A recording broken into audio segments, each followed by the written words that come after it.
நீ நான் காதல். ஸோ இந்த எபிசோடில் இன்றைக்கி மித்ரனை ஃபாலோ பண்ணி போனேன். அபி, அனு, அப்புறம் ஆகாஷ் 3 பேருமே ஃபாலோ பண்ணி போகிறாங்க. ஆனால் அங்கே மித்ரன் முதல்ல எதுவுமே உண்மையை சொல்ல மறுக்கிறாரு. உண்மையை ஒத்துக்க மறுக்கிறாரு. ஆனால் அவங்களும் எவ்வளோ கெஞ்சி பார்க்குறாங்க. அப்போதைக்கு திடீர்னு மித்ரன் எல்லாத்தையுமே கேட்டுக்கிட்டு சரி ஓகே நான் உண்மையை சொல்லிடுறேன் அப்படின்னு சொல்லும்போது திடீர்னு விவேக்கோட ஆளுங்க வந்து மித்ரனை அடித்து போட்டுறாங்க. அப்போதைக்கு அபி, அனு, ஆகாஷ் 3 பேரும் செம்மையாக ஃபைட் பண்ணுறாங்க. இருந்தாலும் எல்லாத்தையுமே மீறி அந்த இடத்துல ஆகாஷை திடீர்னு சுடுறாரு விவேக்கு. சுட்டுட்டு அவங்க பொண்ணையும் இழுத்துட்டு போயிடுறாங்க. இங்கே அபி, அனு, ஆகாஷ் 3 பேருமே ஓடி வந்து மித்ரனை காப்பாற்ற ட்ரை பண்ணுறாங்க. ஆனால் மித்ரனால் இங்கே ஒன்றுமே பண்ண முடியல. இந்த பக்கம் பார்த்தா நம்ம ராகவை கோர்ட்டுக்கும் அழைச்சிட்டு போகிறாங்க. கோர்ட்டில் நீதிபதிகள் எல்லாமே சரமாரியாக ஆரவ கேள்வி கேட்குறாங்க. ஸோ எல்லா ஆதாரத்தையும் வச்சு பார்த்தா ஆரவ மேலே தான் தப்பு இருக்குது. ஸோ ராகவ் தான் குற்றவாளி. ராகவுக்கு உச்சபட்ச தண்டனையாக கொடுத்தே ஆகணும். ஏன்னா இப்போதைக்கு நம்ம நாட்டில் இது மாதிரியான போதைப் பொருளால் ஏகப்பட்ட இளைஞர்களுடைய வாழ்க்கை கேள்விக்குறியாக மாறுது. அப்படியாப்பட்ட இது மாதிரி பணந்தினி கழுகுகளை சும்மா விடக்கூடாது. இவங்களுக்கு தண்டனை கொடுங்க அப்படின்னு சொல்கிறாங்க. ஜட்ஜ்மெண்ட்டு எழுத போகிறாங்க. இந்த பக்கம் இங்கே என்ன பண்ணுறதுன்னு தெரியல அபியால். ஸோ அபி மித்ரன் மட்டும் இல்லைன்னா கண்டிப்பாக ராகவை காப்பாற்ற முடியாது அப்படிங்கிற மாதிரி அவங்க பயங்கரமாக அழுகுறாங்க. அப்போதைக்கு மித்ரன் சொல்கிறாரு, நான் வந்து பணத்துக்காக தான் இப்படி பண்ணேங்க. மற்றபடி எனக்கும் ராகவ் சாருக்கும் எந்த ஒரு முன்பகையும் கிடையாது. ஆனால் இப்படி என்னை பழி வாங்கணும்னு சொல்லி நான் எதிர்பார்க்கவே இல்லைன்னு சொல்கிறாங்க. ஐயோ நீங்கள் எனக்கு வேணும், தூக்கு ஆகாஷ் அவங்கள ஹாஸ்பிட்டல் சேர்க்கலான்னு சொல்லும்போது மித்ரன் சொல்கிறாரு, ஐயோ வேணாங்க, அது வரைக்கும் எனக்கு உயிர் தாங்காது. நான் சொல்கிறத அப்படியே ஒரு வீடியோவாக எடுத்துங்க. வீடியோவாக எடுத்துகிட்டு போயிட்டு கோர்ட்டில் கொடுத்து ராகவ் சாரை காப்பாற்றுங்க. ராகவ் சார் ரொம்ப நல்லவர் தான். பணத்துக்காக தான் நான் அப்படிலாம் பண்ணேன். நானும் என் பொண்ணுக்கும் நிறையா பணம் கஷ்டம் இருந்துச்சு. வேறு வழி இல்லை. அப்போதைக்கு என்னை மிரட்டி தான் பண்ண சொன்னாங்க அப்படின்னு சொல்லி மித்ரன் சொல்கிறாரு. உங்களெல்லாம் யார் பண்ண சொன்னு கேட்கும்போது என்ன வந்து விவேக் அப்படிங்கிற பிஸ்னஸ்மேன் தான் இது மாதிரி ராகவ் போய் பாரு, அவர்கிட்ட இந்த ஆர்டரை கொடு, இந்த போதை பொருட்கள்லாம் உள்ளே வச்சு அவனை எப்படியாவது போட்டு கொடுன்னு சொல்லி எல்லாத்தையும் பண்ணது அந்த விவேக் தான். ஸோ இதுக்கும் ராகவ் சாருக்கும் எந்த சம்மந்தமும் இல்லை.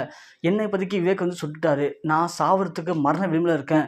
நான் வந்து இப்போது முழு மனசோட எந்த ஒரு மிரட்டலும் இல்லாமல் நானாக கொடுக்குற கடைசி வாக்குமூலம் தான் இது. ஸோ இதுக்கும் ராகவ் சாருக்கும் எந்த ஒரு சம்மந்தமும் இல்லை. விவேக் தான் காரணம் அப்படிங்கிற மாதிரி சொல்லிட்டு மித்ரன் டக்குன்னு மயங்கிடுறாரு. அதை பார்த்த உடனே இங்கே ஆகாஷுக்கு ஒன்றுமே பண்ண முடியல. சரி வாங்க உடனே தூக்கிட்டு ஹாஸ்பிட்டல் போகலான்னு சொல்கிறாங்க அபி. உடனே ஆகாஷ் சொல்கிறாரு, இல்லை அபி நீங்கள் இதை எடுத்துட்டு கோர்ட்டுக்கு போங்க. அங்கே போயிட்டு இந்த ஆதாரத்தை காட்டி அண்ணனை முதல்ல காப்பாற்ற வழியை பாருங்கள். நான் இவனை அழைச்சிட்டு போய் ஹாஸ்பிட்டல் சேர்க்குறேன்னு சொல்லிட்டு இங்கே ஆகாஷும் அனுவும் மித்ரன் தூக்கிட்டு ஹாஸ்பிட்டல் போகிறாங்க. ஒரு பக்கம் அபி உடனே வண்டி பிடிச்சி அங்கே போகிறாங்க. இந்த பக்கம் கோர்ட்டில் வாதங்கள்லாம் முடிஞ்சு ராகவ் தான் குற்றவாளி. ஸோ ராகவுக்கு உச்சபட்ச தண்டனையா அப்படின்னு சொல்லி ஜட்ஜ்மெண்ட் எழுத போகிற நேரத்தில் அபி உள்ளே என்ட்ராகிறாங்க.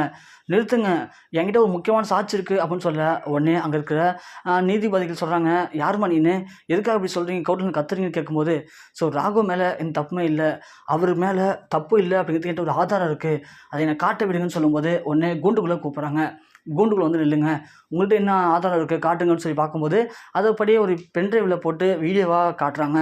அந்த வீடியோவை பார்த்துட்டு அங்கே இருக்கிற நீதிபதி சொல்கிறாங்க, எதிர நீதிபதிகள் இதை எங்களால் ஏற்றுக்க முடியாது, வீடியோ சர்ச்செல்லாம் போய் தான், ஏன்னா இவங்களே அவனை மிரட்டி அவனை வேணும்னே இப்படி பேச வச்சுருக்கலாம், இதெல்லாம் ஏற்றுக்கவே முடியாதுன்னு சொல்கிறாங்க. ஆனால் அபி அழுகுறாங்க. ஐயோ இல்லவே இல்லைங்க, அவர் சொல்கிறதுலாம் உண்மை தான். அவரை வந்து நாங்கள் இங்கே கொண்டு வரலாம் நினைக்கும் போது அந்த விவேக் அப்படிங்கிறவன் அவரை சுட்டுட்டாங்க. வேறு வழி தரல. அந்த டைமில் அவர் சாகிறதுக்கு முன்னாடி இதெல்லாம் பேசினார், நாங்கள் ரெக்கார்ட் பண்ணோம். சாகிறதுக்கு மரண விளிம்பை தவிச்சிட்டு இருக்கவன் எப்படிங்க போய் சொல்லுவான் அப்படின்னு சொல்லும்போது அந்த நீதிபதிகள் சொல்கிறாங்க, ஏங்க நீங்களே அவரை அடித்து துன்புறுத்திருக்கலாம், இப்படி பேசல அப்படின்னா கொஞ்சம் கொஞ்சமாக அவனை கொண்டுடுவோன்னு சொல்லி மிரட்டியிருக்கலாம், அவரும் வெளியிடாமல் அதை பேசியிருக்கலாம். ஸோ இப்படியாப்பட்ட வீடியோ அதை நாங்கள் ஏற்றுக்க முடியாது, இது முழுக்க பொய் தான், பொய்யா ரெக்கார்ட் பண்ண வீடியோ இது அப்படிங்கிற மாதிரி அவங்களாம் சொல்லவோ இங்கே ஜட்ஜு ஒன்று ஆமாம் இதெல்லாம் ஏற்றுக்க முடியாதுன்னு சொல்லிடுறாங்க. இப்போ நான் என்ன தான் பண்ணுறது, ராகவ் மேலே தப்பே இல்லை, ராகவ் நான் எப்படி தான் காப்பாற்றுவேன், அவர் எவ்வளோ நல்லவர் தெரியுமா உங்களுக்கு, அவர் எவ்வளோ நல்லது பண்ணியிருக்காரு தெரியுமான்னு சொல்லி அப்படி அங்கேயே அழுகுறாங்க. அப்போது யாருமே எதிர்பார்க்கவே இல்லை. அப்போது அது பொய்னா வேறு என்ன தான் வேணும் உங்களுக்கு அப்படின்னு சொல்லி இன்னொரு குரல் கேட்குது. யாருன்னு பார்த்தா கடத்திட்டு போன விவேக் மித்ரனுடைய பொண்ணை எப்படியோ அந்த பொண்ணு விவேக்ட்டு தப்பிச்சு கோர்ட்டுக்கும் வந்துடுறாங்க. அதை பார்த்தோன்னே அபிக்கு சந்தோஷமாக இருக்குது. உடனே ஓடி வராங்க. பாப்பா நீ ஏச்சும் வந்து சொல்லு வா அப்படின்னு சொல்ல, எங்கள் அப்பா பண்ண தப்புக்கு கண்டிப்பாக நான் பேச்சை தேட விட மாட்டேன், அப்போ தான் எங்கள் அப்பாவுடைய ஆத்மா சொர்க்கத்துக்கு போன்னு சொல்லிட்டு நீராக குண்டு வந்து நிற்கிறாங்க. நீ யாருமா அப்படின்னு கேட்கும்போது நான் வந்து இறந்து போன மித்ரனுடைய பொண்ணு தான் நான். ஸோ எங்கள் அப்பாவுக்கும் இதுக்கு அந்த சம்மந்தமும் இல்லை, அதே மாதிரி இந்த விஷயத்துக்கும் அவருக்கு அந்த சம்மந்தமும் இல்லை. ஸோ ராகவ் நல்லவர் தான், எங்கள் அப்பாவை விவேக் அப்படிங்கிற ஒரு பிஸ்னஸ்மேன் தான் வந்து இதெல்லாம் பண்ண சொல்லி மிரட்டினார், பணம் கொடுத்தாரு. எங்கள் அப்பாவும் வேறு வழி இல்லாமல் பணத்துக்கு ஆசைப்பட்டதெல்லாம் பண்ணிட்டாங்க.